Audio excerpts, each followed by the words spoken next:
your love and your truth protect us. For here lies the dead, dust of the earth. Hi, Dad. Hey, buddy. Are you coming home? Yeah, soon.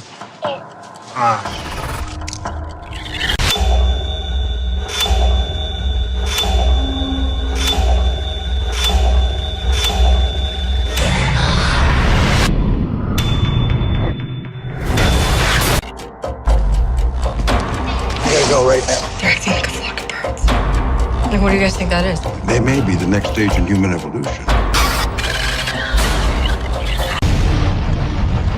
No, we're gonna survive this.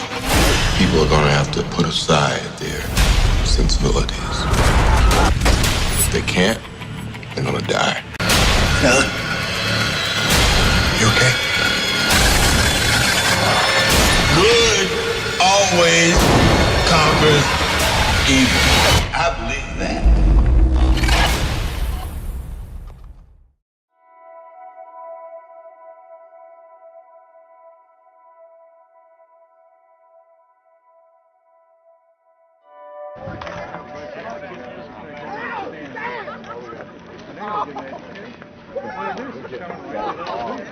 And they're saying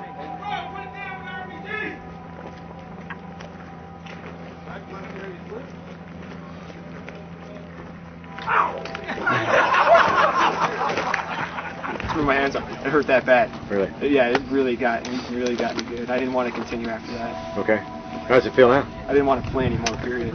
Really? Yeah. Careful, PRP1, right hand window. Roger. It might be inserted.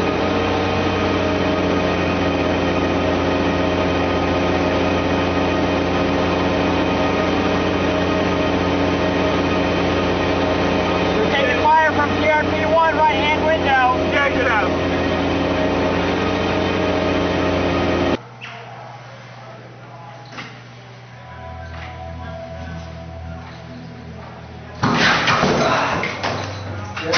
The system itself is excellent. It's easy to target, it's easy to shoot, it's easy to correct bullets on.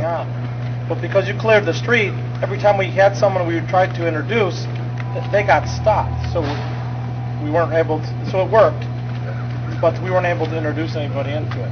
Okay. There was no crowd that formed. Right. Okay, even though you were trying to form a crowd. We were trying to form one. I think we had a crowd of 2 for 1 second. Ma'am, please wake up. No sleeping in the library. Most people of his age don't know much about sound. The most antisocial they can get is turning their car's hi-fi up in a quiet neighborhood. But Dr. Pompey has studied sound for so long he's got letters after his name, and he came up with something a bit better. That's not a speaker system. Now this is a speaker system. The whole idea of his sound spotlight system is to make sure that only one person can hear him, even though they're 20 meters away. Hey, you there. You on the laptop. Are you downloading illegal files to the library network? I hope not. Hey, you there, studying. Riz, can you hear me? I think it's time for a break. Hey, you, looking at CDs. We're watching. You can see this one right here. That's what they are. 5G microwave death machines. I mean, whatever they are. They're not telling us what they are, and they appear to pop up overnight. And looked at what we could see. What we could see resulted in this particular article published in 2008, where we basically stated that these things could work like helical antennas. That the sweat duct was an integral part of the mechanism for the absorption of energy, electromagnetic, between 75 to 110 gig. And that if you changed the character of the sweat duct, i.e. made it work, you could actually change that absorption in some way. And if you could do that, you could then trace how a person is under stress. Now, we did a lot of tests to make sure. We even made sure the sweat duct wouldn't work by neutralizing the nerve endings, and we could see the differences. We followed that up with a more in-depth view of this, and we also looked at things like stress, not by being made to run around a campus, but by just being made to think rather heavily. And we could still find traces, and we could still see traces of the stress levels in the reflection coefficient. We've got very nice correlations in this sense. So pretty clearly, there is a mechanism, and it's quite nice that at least in that particular frequency level, the skin is absorbing, and the main, if you like, motivator of that absorption would be the sweat duct. And this is all before we'd even realized that these industry standards were going to come out for 5G. Now, we finally put the nail in the coffin, in our opinion, when we proved there was also chirality in the reflection coefficient. Chirality is this fact that if you send in a wave and it is pointing in one way, like this, its electric field is just pointing like this, and it comes back, and it bounces back, that's a nice simple linear polarization. But if at the same time this thing is twisting as it goes forward, it's what's called circularly polarized. If it hits and comes back, or if you send a straight one, it comes back twisting, then it's significant because it means that there must be something circular in its nature to make it come back that way, and that's what the sweat duct is. So this actually proved that the sweat duct is the thing that's responsible. We're not the only people. There's been a few other groups as well who've also looked at it. In fact, using Ezra's software, Gal Schafferstein also came to the same conclusion, and he went one stage further than us. He actually looked at SAR rates as well. Now he did this because the American Army had commissioned him to explain why their 94 gigahertz crowd dispersal gun made people run away when the beam touched them. You can't see it, hear it, or smell it, but it makes unruly mobs do this. The Defense Department's active denial system, a non-lethal weapon that can be used to control crowds, secure perimeters, and keep pirates at bay. It could be a game changer. This is one of the things that we can shoot first and ask questions later. Normally you can't do that. This beam is 2 gigawatts in strength. It's 2 meters across. And if you are unlucky enough to be standing there when it hits you, you feel like your body's on fire. You will run away and you will find out that you're perfectly okay, more or less. So they commissioned him to find out why, and he had an amazing discovery when he looked at the SAR rates, and he found that preferentially the SAR rate was going very high inside the sweat duct as compared to the surrounding tissue. So there's already some evidence that there's a physical influence could be on us from him. There's been a few other groups as well. Our results were confirmed by a group in Queen Mary University by Robert Dunham. And finally, there's a very nice guy in Queen Mary University, Akim he's called, who's looking at how we can use the skin as a transport layer. Send signals through the skin to communicate with devices on our bodies. Why have wires when you can use the skin? And he also finds the same thing, that the sweat ducts are very, very important in how that signal will be sent through the skin layer itself. So, at least on the level of us physicists, we recognize that there's something here. Is it significant? Well, that's a big question. Well, let's talk a little bit about what the skin looks like. Actually, I probably even shouldn't talk about it. There must be enough doctors here in the audience who can tell me what the skin looks like.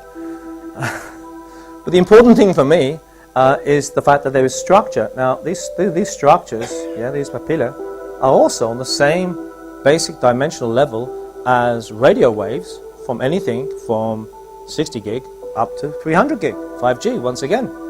Ms. Fitzgerald, I want to thank you for making your point on your position on irradiating the public.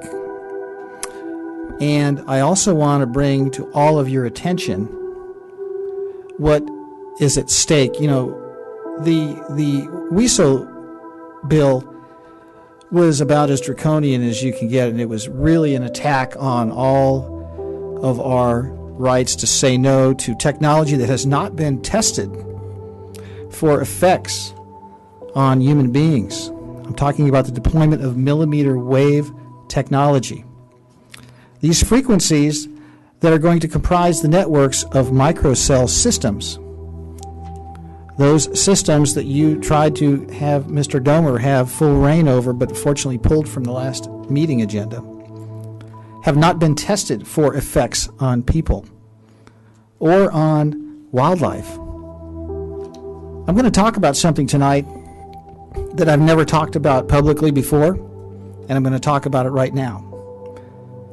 The technology that's coming is going to be broadcasting at 60 gigahertz. That is the absorption spectrum of oxygen molecules. There are instances where 60 gigahertz systems have been deployed in the United States, and it is a weaponized system. You don't mess with oxygen molecules. 30 days without food, you're going to be really skinny and probably dead. 3 days without water, you know what happens. A very short amount of time without air, and it's lights out meatball for all metabolic processes in a human body and all other life forms as we know them.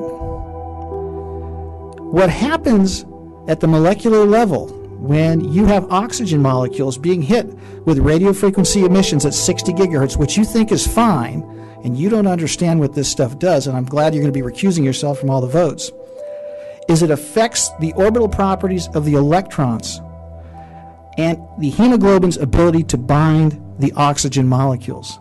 This is horrific and frightening, and health decisions are being made for masses of people by elected lackey bureaucrats that thumb their noses at warnings and believe the lies that come from the scientific apparatus that is owned lock, stock, and barrel by the wireless industry. I pray for Mr. Domer that he exercises wisdom in the days ahead, because the tremendous responsibility that is almost passed off on him was one I would not want. What they see as a threat invisible to the eye. Society in general doesn't want to lose a convenience at the expense of safety. They're talking about radiation exposure from Wi-Fi or wireless internet, and they're concerned it's making their kids sick. I just think that we don't know, so why risk it? Today, schools across the country are rushing to install it, but these students say the convenience isn't worth the risk. I had heart racing, headaches, nauseous. It's a really weird feeling. Weak, and I'm really shaky. And when they're not at school... Does it happen on the weekends? No. Kevin, the John McCain, is it any coincidence? Is there any way it's coincidence that the scar he has is like right here, and this is all happening right here, and that happens to be right where you put a cell phone? Just like you said, Gina, the scar is right down his face, exactly where you would hold your cell phone. And you need to understand, he had a glioblastoma. And while the wireless industry says there's no increase in brain tumors, so there's no problem with cell phones, the reality is there's a significant increase in glioblastomas. Unfortunately, they're very, very deadly. So where they're curing some sorts of brain cancer, they can come up with these statistics that say there's no increase in brain cancer, when you're saying there has been a dramatic increase in the one specifically related to cell phone radiation. Yeah, and the glioblastomas have been related to cell phone use by a scientist and medical doctor, Leonard Hardell, and people can go to his blog, Hardell blog, and he's one of the leading scientists, has a group that has been doing research for a long time and has significantly shown a relationship between cell phone use and these GBMs, or glioblastomas. The other thing is the wireless industry says there hasn't been any increase in brain tumors, and for the overall head, there hasn't been an increase. But in the three areas of the brain that get the most cell phone radiation, okay, your frontal lobe, your temporal lobe, and your cerebellum, the increase is significant in a study that was done by USC all the way up for the 15 years before 2006. Now that's up to 2006. Now think about how much people have been using wireless since 2006. Yeah, and your Bluetooth doesn't change this, right? No, it doesn't, because it still transmits to the cell phone. As much? Not as much, but you still have a transmitter in your ear. And as one technician said, why don't you explain to him, your ear is a hole in your head, and those microwaves go right into your head. Hundreds of people in the valley say they are hearing voices in their heads. And those voices are being transmitted by microwave or other methods. Well, several viewers asked us to investigate what they call electronic harassment. KMIR 6's Angela Monroe joins us now with what she's discovered. Angela. Electronic harassment, synthetic telepathy, voice-to-skull technology. Chances are you haven't heard of these terms, but after searching the internet, I found dozens of websites dedicated to the phenomenon and several Valley residents who say they're victims. How much more can you invade me than to go into my brain? It sounds like somebody else is reading the book, only it's thoughts. We're not having a group hallucination. This is actually something that's happening. These men all live in the area, didn't know each other before the voices started, and say someone is playing mind games with them. Mostly it's a lot of derogatory comments about whatever you're thinking about. Only time I ever had a whole sentence, he said, "This is not about you," which just frosted me.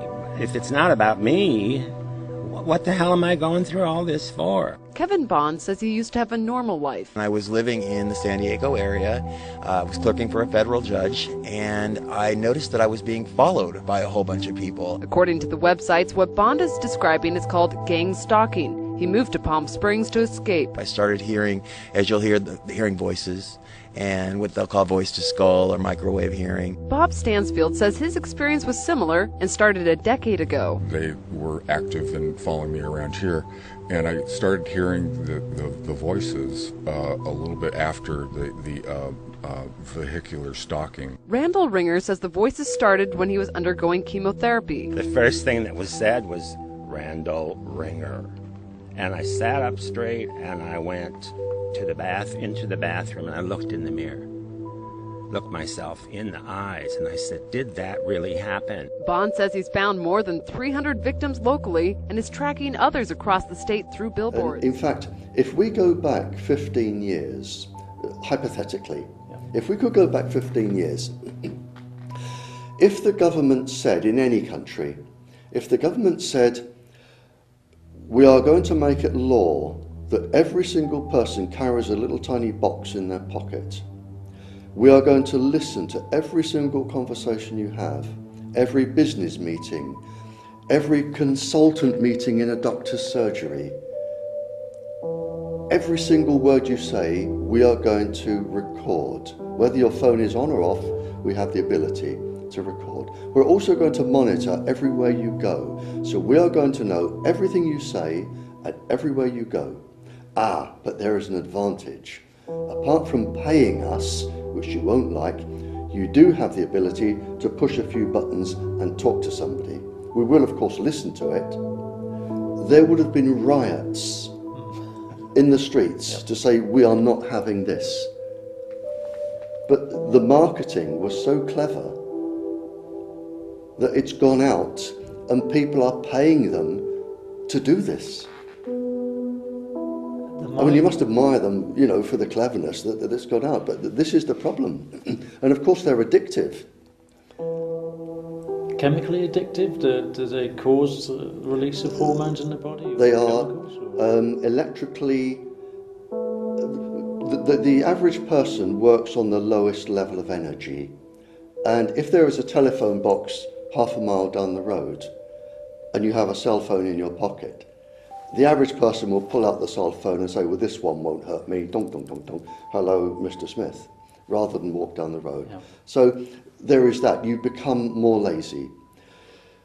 The other addiction is that there are numerous experiments. I have pages upon pages of experiments where the microwaves going into the brain, they accelerate and, if you like, increase the natural rhythms of the brain. It's called entrainment. They actually accelerate the brain and excite the brain. And we know that a child that uses a cell phone for just 2 minutes, the brain is accelerated and not back to normal for 2 hours, around 2 hours afterwards. And that's just for 2 minutes. Now you imagine a child in a playground at a school that spends 20 minutes on the cell phone. The brain is not going to be in a learning state for the rest of that period of the day in the classes. The child is probably going to be hyperactive, misbehave. And a general pain. And a general pain, yep. And is that something you can see on EEG? Oh, Would yes. You be able to see a change in the brain yeah, waves? It is guaranteed. I have pages upon pages of this type of experiment. It's so easy to do that most people in this research area have done it many, many times. And anybody can do this. Just don't expose your brain to any microwave, cell phones or anything for a couple of hours. Take an EEG, take one from your heart, an ECG at the same time. Make a call for 10 minutes and take another one. And then see how long it takes your brain to come back to normal. You'll be absolutely amazed. The delta, theta, alpha, beta brainwaves, you'll be amazed how long it takes them to come back to a normal state. Oh, this technology is truly frightening, really frightening. Well, this is why it's microwave weapons were introduced from the 1950s, 60s, 70s to the present day.